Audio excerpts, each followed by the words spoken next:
Much of the leadership is not willing to consider revenue increases.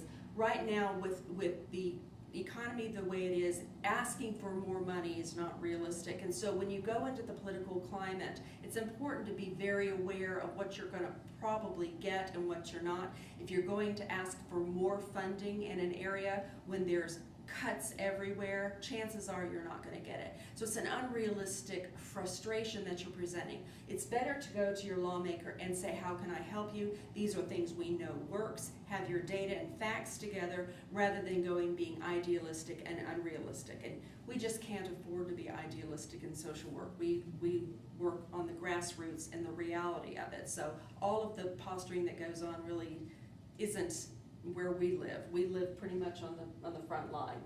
And then bills with no money attached have a better chance of being passed. And that's logical. The impact of whatever legislation from a financial perspective, so legislation that's going to be impacted the government, that's going to be a major cost, isn't the thing to be proposing right now. It's just not realistic. So if you go work with your government, understanding the winners and losers again, the losers are often the taxpayers depending on how much this is going to cost. And a good example of that is it took us 4 years, but we had title protection for social work passed in Florida. But one of the things behind that, students going to the Capitol and talking to their legislators was major, but also the background work that went as far as the cost of passing this, so that we could honestly say there wasn't going to be an impact to the taxpayers of Florida, this wasn't going to be something that's going to cost people, and there would be public protection that goes along with this by having actual educational requirements for people who call themselves a social worker. So that was an important issue in getting this legislation passed. In the legislative process, the process itself and how you get a law passed, this is how a bill becomes a law. And I'm going to step back and show you this. I don't know if you can step back and show you this.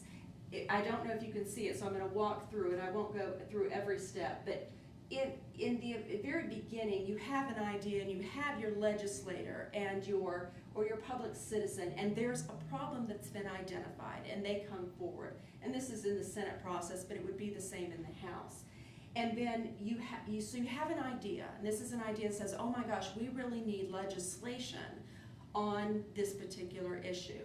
Then you have to have a senator who is going to be in the House, a House member who's willing to introduce the bill, and then it gets filed.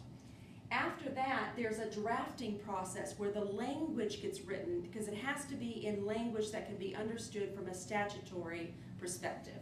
So that language has to be written, and it has to be appropriate. Then that bill is filed, and that filing occurs all through the year depending on how early someone files a bill. But the bill filing happens clear into session when the legislative session goes in. And that filing happens, and then there's a first reading that occurs on the floor of the Senate, in this particular of the Senate. And then at that point, the President of the Senate decides what committee needs to see that more in depth. And so it gets assigned to different committees.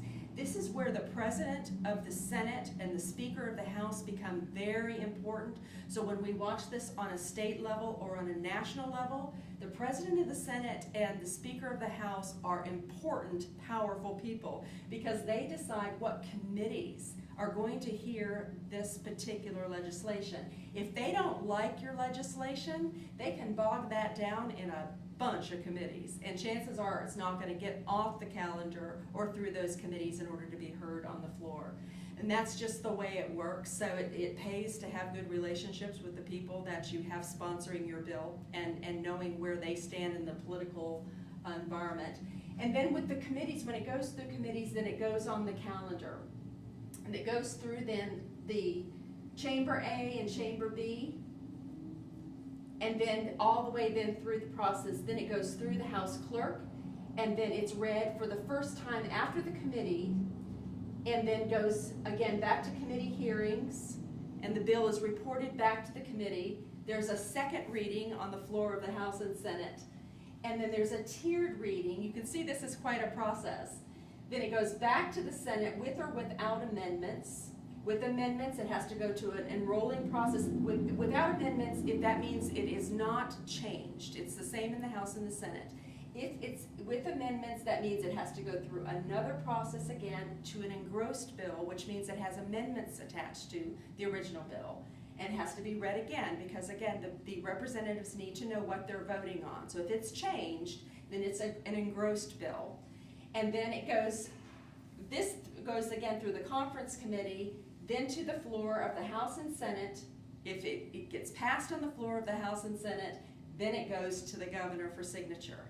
So this is not something where we just lightly pass bills. There are about 2,000 bills introduced in the House and Senate every year, and only several hundred can actually become a law. So this is a real involved process. If again you want a reminder of this, go to Online Sunshine for Kids, and it bounces it through in a real simple way. So that's a fun way of actually getting in your head what happens when a bill becomes a law. When we're affecting this process, or we're trying to impact this process, again, social work is supposed to influence policy. That's part of why we exist. In understanding the influence of policy, we can influence policy by a lot of ways. We can actually write a bill. We can do that and actually write a bill and have it introduced and get a sponsor for the bill. We can speak during a committee meeting, and we have social workers from across the state, and actually who go to then Washington as well, and speak on behalf at a committee meeting. You saw on the last slide, it has to go through committees. And so our voice in those committee meetings gives a little more teeth and understanding and a face to the issue that these lawmakers are trying to make a decision on. You can also impact the legislative process by contacting your legislator by a letter or by an email or a phone call. You can even call them directly. You can schedule a face-to-face meeting, and I want to just touch on this before Lobby Day, because in the perfect world, all things are done by relationship. Everything is a relationship. You getting a job is a relationship, and you interacting with your lawmakers a relationship. I think sometimes we think that we don't have access to our legislators and we have to wait till Lobby Day, but in actuality, your best way to influence policy is to develop a relationship with your lawmaker before session when they're still in your hometown. And you can set up a meeting with your legislator, go in when things aren't as crazy as they are during session, and go talk to them. Introduce yourself. If you're a social work student, explain where you go to university and what program you're in and what you're interested in. And just introduce yourself, and then say to your legislator, I'm going to see you again at Lobby Day when I come with my classmates from across the state, and I'll see you again, or the legislative aide. Go on your legislator's website and get to know their bio. Were they in the armed forces? Did they serve in the service? Find some common ground to make your relationship a little bit stronger. That's a real important thing to do, and that makes your Lobby Day experience much less intimidating. And I think it's important to remember you are part of a representative government. This is a government of the people. So these people are just plain people. They're not anybody different than what you are. Any of you could run for public office. That's how the government's set up. Any of you could hold a public position. So these people are no different. They're exactly the same as you, and you have to remember that. So when you interact with them, you would interact just as you would with anybody else. It seems intimidating, but it's a representative government, and it's time limited. They're not going to be in power for all this time, and their power is given to them by the people. It can be taken away by the people. So we see this all through. I've been doing this for 30 years, and people come into power and they leave power, and they come into power and they leave power. And sometimes we suffer through elected officials that we just can't stand and think they don't get it. And then we suffer through another group of people that we go, okay, they're not too bad. And that's the way this goes. It has been since the beginning of the country. And you can make a phone call, and you can either educate others about a bill that you're interested in. And that's how the snowball effects. Remember, a legislative government, they want to hear from their constituents. So you're not going to call somebody who's in a different town, that's not of interest to them, unless you're actually representing a large group and you speak for a statewide thing. You're going to deal directly with your elected official. But you want to get the word out, so the more people hear, the more important that impact is going to be. Why would they listen to you? You're a student, they don't know anything about you, you haven't finished your education, you're just a plumber, whatever it is.